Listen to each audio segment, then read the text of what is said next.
Buenas noches, mi nombre es Alberto Maita. Hablaré de la corriente alterna.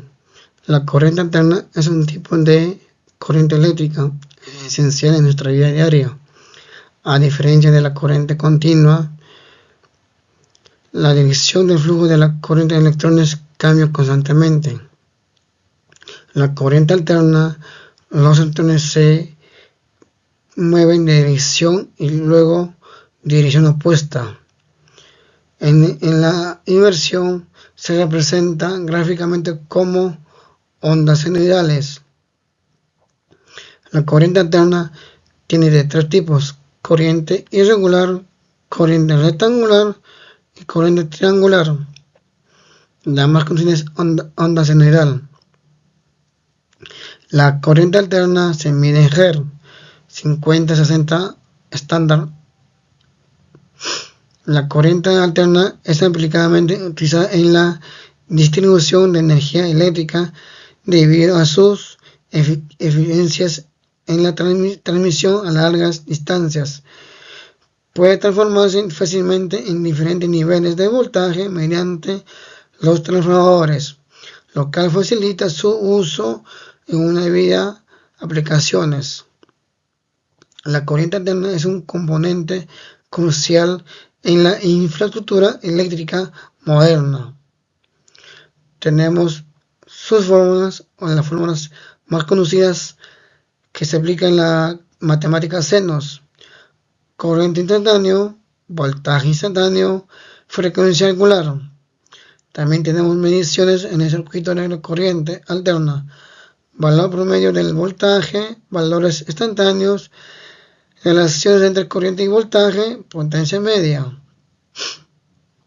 Como autor tenemos a Raymond Serway.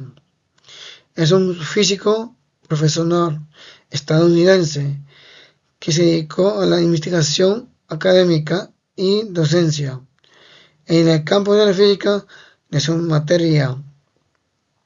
Publicó más de 40 artículos. Tenemos varias obras esenciales: son Principios de la física y Física para científicos e ingenieros, a la cual enseñó en la Universidad James Madison de Estados Unidos. A su vida de profesor le gustó enseñar demasiado todo lo que va a ser a la física moderna. En la universidad ya mencionada, Universidad James Madison y Clarkson. Eso sería todo. Muchas gracias. Muy buenas noches, profesor. Muy buenas noches, compañeros. Mi nombre es Giovanni Brian Daniel Medina Gutiérrez y continuando con la exposición voy a hablar sobre las ondas electromagnéticas. Definición. Las ondas electromagnéticas son perturbaciones formadas por un campo eléctrico y un campo magnético que oscilan de forma perpendicular entre sí y se desplazan juntas transportando energía. Como podemos apreciar en la imagen, entendemos cómo se mueve el campo eléctrico y el campo magnético. Cita textual. Mariño señala que la energía electromagnética está distribuida a través de un rango de frecuencias. El espectro de frecuencias se extiende desde las ondas de radio hasta los rayos cósmicos.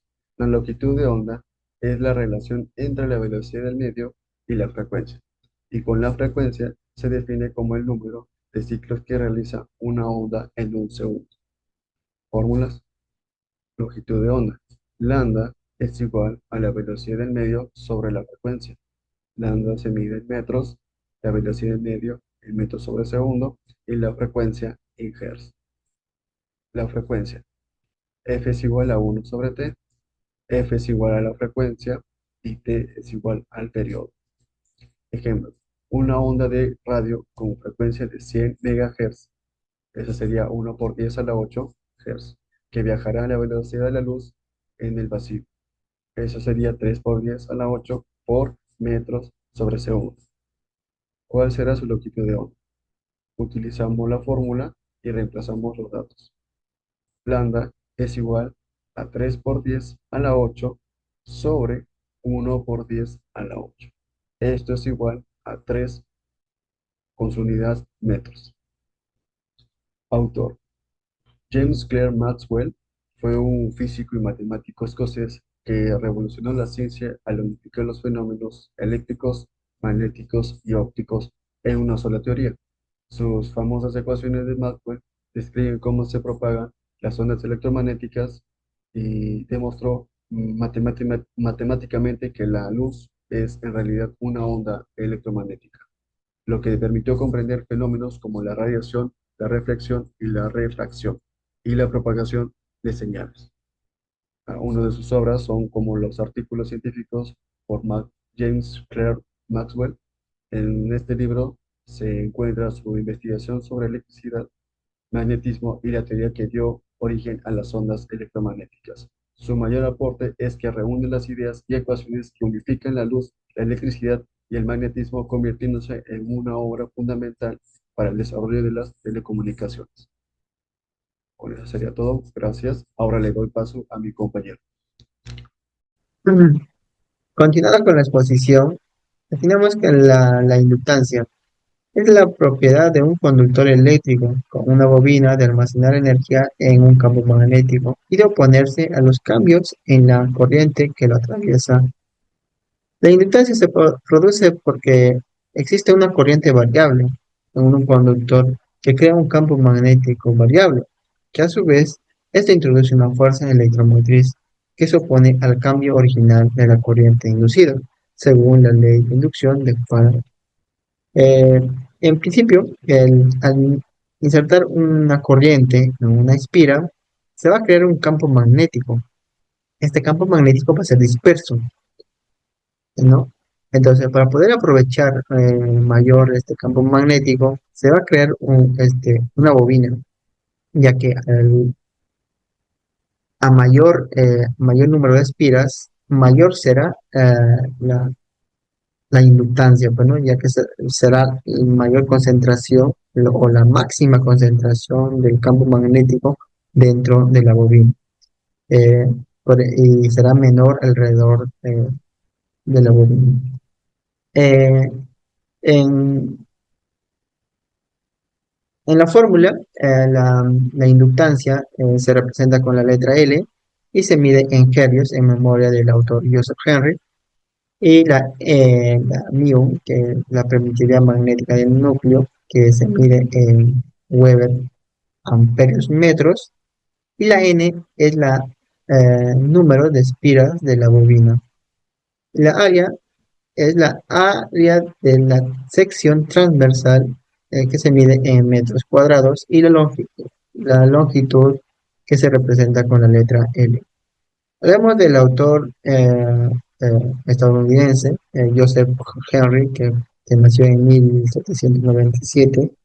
Este fue un físico inventor y pionero de un estudio de electromagnetismo y el primer secretario de la institución Smithsoniana, y es conocido por sus importantes contribuciones que sentaron las bases para el desarrollo de tecnologías modernas como el telégrafo y los motores eléctricos. Hablemos de su invento, ¿no? El aparato para medir la fuerza de un electromagneto. Pero antes de ello, el primer inventor de este aparato fue un físico británico, William Strong, que en 1825 demostró que se podían levantar objetos pesados al pasar corriente eléctrica por un alambre enrollado en un número de hierro dulce. Pero en 1830 eh, Joseph Henry mejoró el diseño de Strung usando alambres aislados y múltiples vueltas, creando un electroimanes extremadamente potentes, cruciales para el desarrollo de la telégrafo y los motores eléctricos. Eso sería todo. Muchas gracias.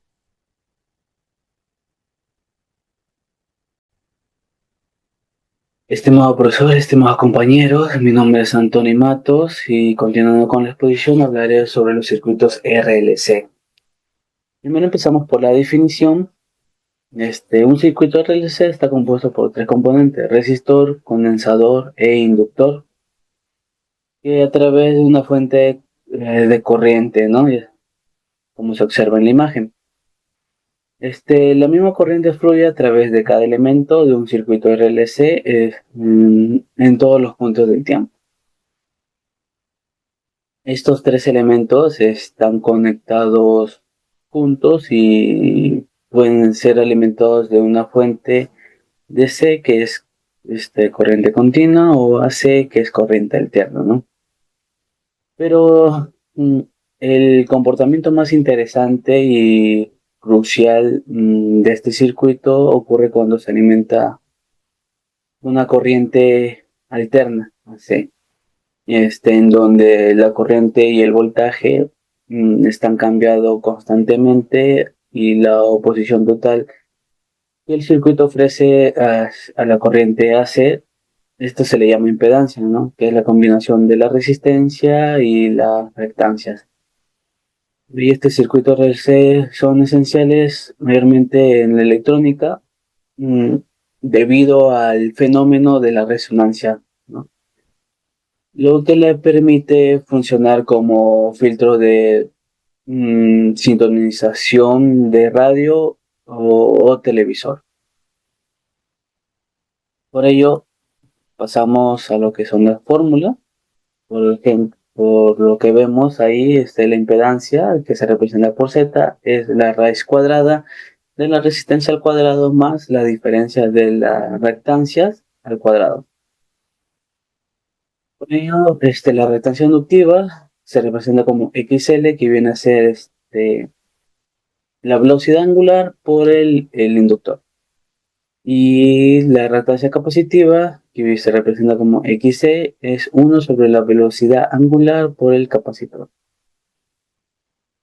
Tenemos un pequeño ejemplo en donde podemos demostrar esta fórmula, donde dice: la salida de un generador de corriente alterna conectado a una combinación en serie RLC, resistencia, inductor y capacitor, tiene una frecuencia de 200 Hz y una amplitud de 0.1 voltios.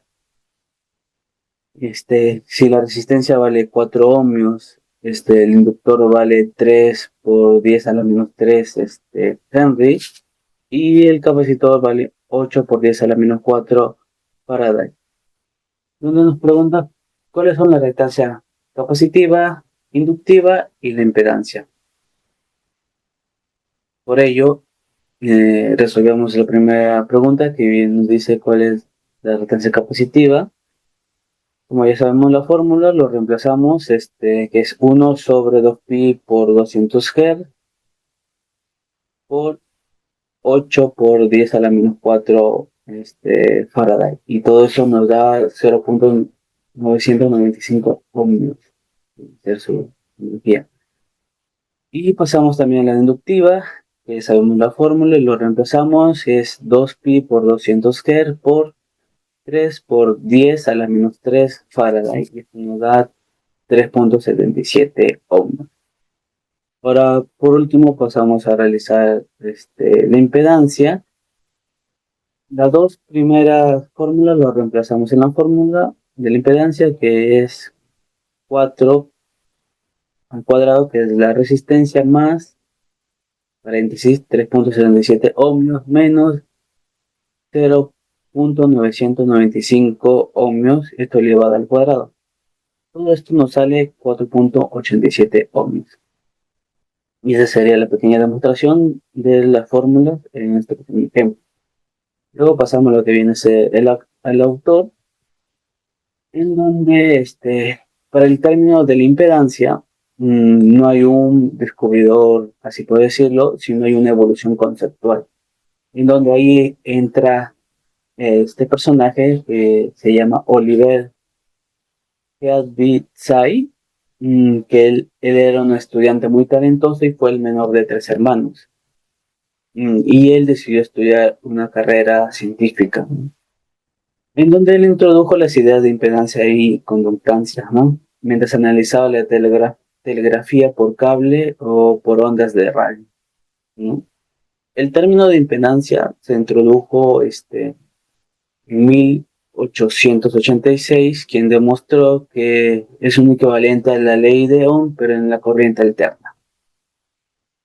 Sus obras, así por decirlo, más conocidas son los libros de la teoría del electromagnetismo, que son tres volúmenes en sí.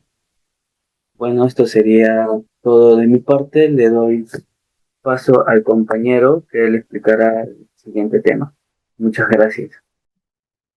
Buenas noches, profesor, buenas noches, compañeros. Mi nombre es Justin Najarro y empezaré explicando por qué el electromagnetismo es muy importante para la vida del ser humano. Un campo de estudio que no solo describe cómo interactúan los campos eléctricos y magnéticos, sino que además ha dado origen a aplicaciones que hoy sostienen la comunicación, la medicina y la industria. El electromagnetismo estudia la relación entre los campos eléctricos y magnéticos, y gracias a este conocimiento podemos comprender fenómenos naturales y desarrollar tecnologías que utilizamos en nuestro día a día. Tal como señala Moebius en la siguiente cita del libro Física Universitaria, publicado en 2021 en la página 727, las ondas electromagnéticas tienen una amplia gama de aplicaciones, prácticas cotidianas, que incluyen la comunicación por teléfono móvil, la radiodifusión, el Wi-Fi, la cocina, la visión y hasta la obtención de imágenes médicas y el tratamiento del cáncer. Esta idea resume perfectamente la magnitud del electromagnetismo y de su impacto. Un ejemplo fundamental, justamente como indica en el texto, son las ondas electromagnéticas, que permiten transmitir información sin cables y hacen posible la telefonía móvil, la radio, el Wi-Fi, sistemas GPS, etc.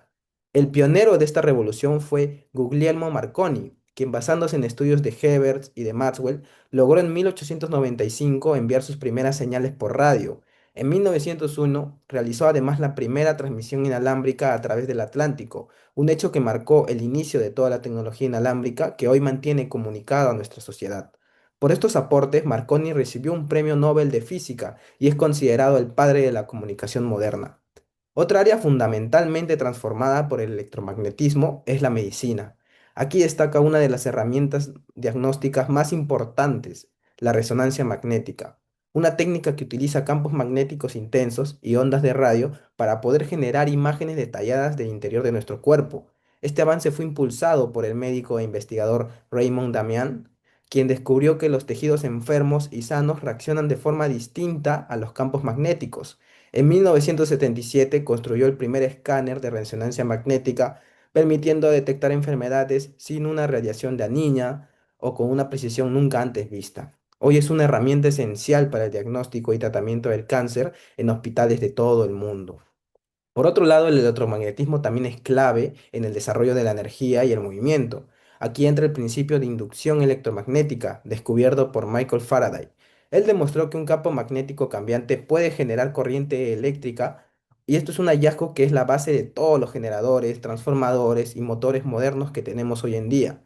Gracias a este principio, producimos electricidad en centrales hidroeléctricas, termoeléctricas, eólicas, etc. Y también podemos transformar energía eléctrica en movimiento, algo fundamental en máquinas industriales o en sistemas de transporte. Finalmente, una de las aplicaciones más importantes es el motor eléctrico. Su funcionamiento se basa en interacción entre un campo magnético y una corriente eléctrica, lo que produce una fuerza que genera movimiento, y aunque muchos científicos contribuyeron a su desarrollo, el motor eléctrico moderno se atribuye a Nikola Tesla, quien en 1887 diseñó el primer motor de corriente alterna práctico. Su innovación permitió electrificar ciudades enteras y hoy está presente en electrodomésticos, herramientas, ascensores, sistemas y más recientemente visto en vehículos eléctricos.